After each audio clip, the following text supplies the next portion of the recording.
So if you are planning on... I'd just like to interrupt for a second and direct the people to our Instagram accounts. We did the Oakland Kindness Challenge today. We did. And I think you all need to go investigate that a little further. Everyone in the company gets nominated for a good cause to go out and help some people. And we did ours today, and it was special, and I'm proud of it. So they should go to I am Jay McInnes, or I'm Real Ben Robinson. Or just Real Benjamin Robinson. Real Benjamin Robinson. At Instagram. Take it away. So, guys, back to the topic at hand. Are you planning on buying or selling real estate in 2020? 2020. I think a lot of people we've heard this year have been saying they want to kind of see out the year, see what happens before making a decision on what they're going to do next year. Some positive numbers. Definitely. From July onwards that I think are making people wanting to pull the trigger. Yep. Pull the trigger in 2020. I think there's been a lot of people who have sat, watched the market, seen things maybe moving now, so we're like, okay, I can think about selling. Some people who are now like, okay, it's come to the bottom, I can now look at buying. So how is best to plan for that? How is best to plan for your move in 2020? So we're going to start off by kind of giving you an introduction on how to plan for those deals, because I think a lot of people get too swept up in the hype and just comment reading and just get 15 million outlets of real estate news and so on and so forth, and build unrealistic expectations. That's it. So we've got some figures here for you, and I will explain why the figures are important after we list them. But Jay, if you can read the screen, which is to my right but intentionally out of sight. I can't read that. Eyes can't see that far. Getting old. Pass it over. Today we're going to be going into, as Ben said, the processes and the details behind them. So, average sale prices. This is where we're going to start today. Yaletown, False Creek, and Marpole was started 2018, 1 year ago. October. These are also based on 2 bedrooms, 2 bathroom apartments, just to keep everything unison. Very important.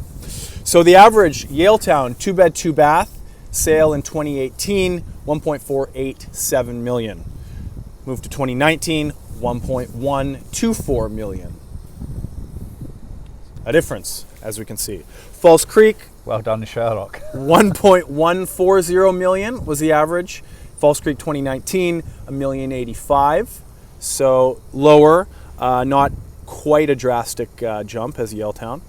And good old Marpole, just holding up the back of the city. Hop to it, we've only got 10 minutes. 2018, 765,000, and that in 2019 averaged 598,000.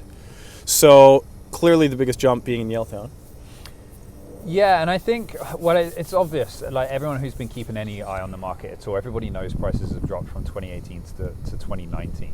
But the reason why those figures are important is because now the market has changed its direction. There's 2 very different ways of looking at those figures. And I mean, if you're a seller, we've heard conversations of sellers saying that now the market's picking back up, they're waiting for numbers to rise back up to where they were in 2016.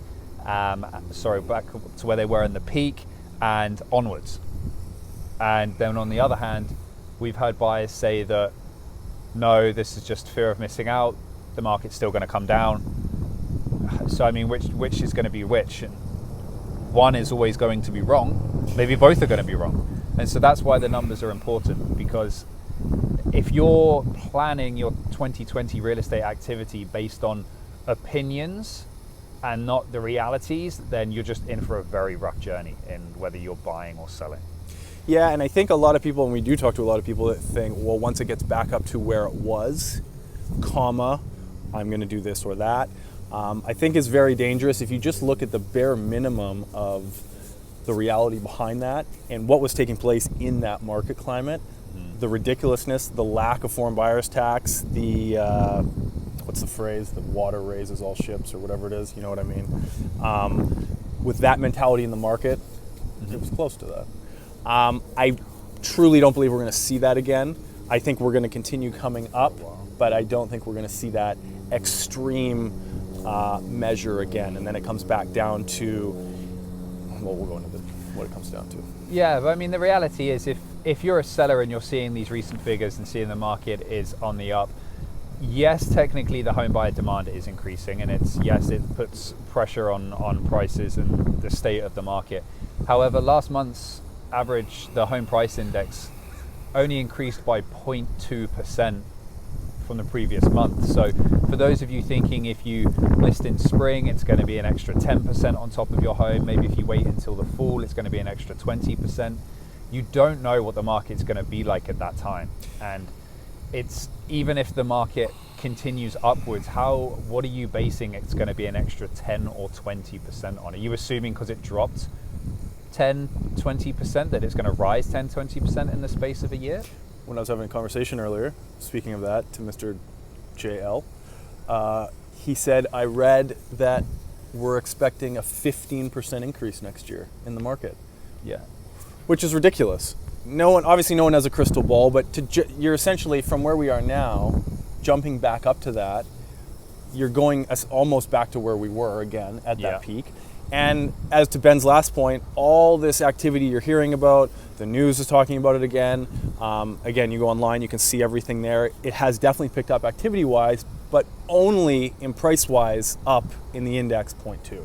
Yeah. So all this stuff happening, and we're getting a very minimal increase. Yeah, so which says a lot. In order to plan the best way is, I think it's pretty safe to say, if you're planning a sale, plan for the current market value, because home buyer demand is on the rise, yes. We think it's going to stay that way for a time.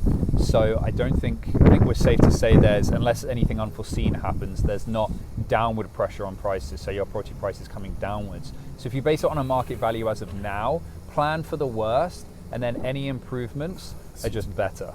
Because there's nothing worse than planning to sell your $900,000 apartment, planning on what you're going to buy based upon that, and then a realtor comes in, tells you that the market is only showing $750,000 for your apartment. Don't go through the journey of, no, you're wrong, I'm right, I'm going to list, I'm going to sit there for months, and now I'm done.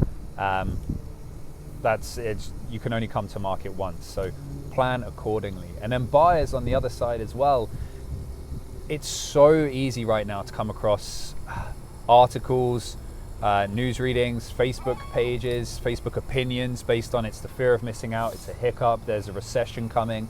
It's super easy to start thinking that prices are just going to keep dropping and dropping and dropping.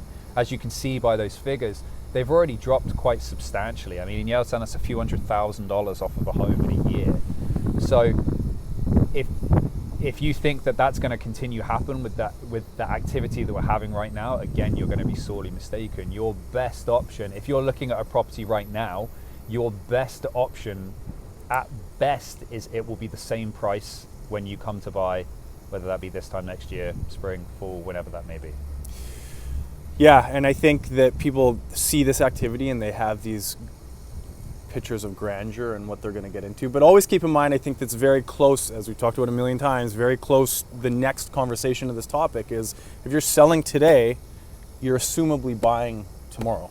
Yeah. So the market is the same. So when you go to market and you deal with all this frenzy on what we're seeing now activity-wise, as a seller, you're dealing with that as a buyer. Yeah. Tomorrow. So it's kind of, you're not going to maximize today on the sale and get bottom basement pricing tomorrow. So to your point, expect kind of where we are now as a best as a seller, and just keep your expectations reasonable, which is why you should hire us, or of course a realtor that you're comfortable with in your neck of the woods, wherever that may be, to get those credible expectations, credible information to build those expectations. And we can't say enough, pre-approval. So many people now think that you just go onto Scotiabank's website and pop in details into a mortgage calculator and then you're approved, you can afford it. There's so many things involved, like stress test, income, current debt, so many things. Make sure you get that pre-approval, and your pre-approval lasts for anywhere from 90 to 100 days. So start looking at that at the start of the year if you're looking to purchase in spring. Get that out of the way so you know what your kind of what field you're playing in, as that's the worst when that happens last minute because you weren't prepared. But guys, that sums us up for this week. We're knocking on 10 to 12 minutes right now. So thank you for joining us on the freezing rooftop this week. We'll see you next week. Bye bye.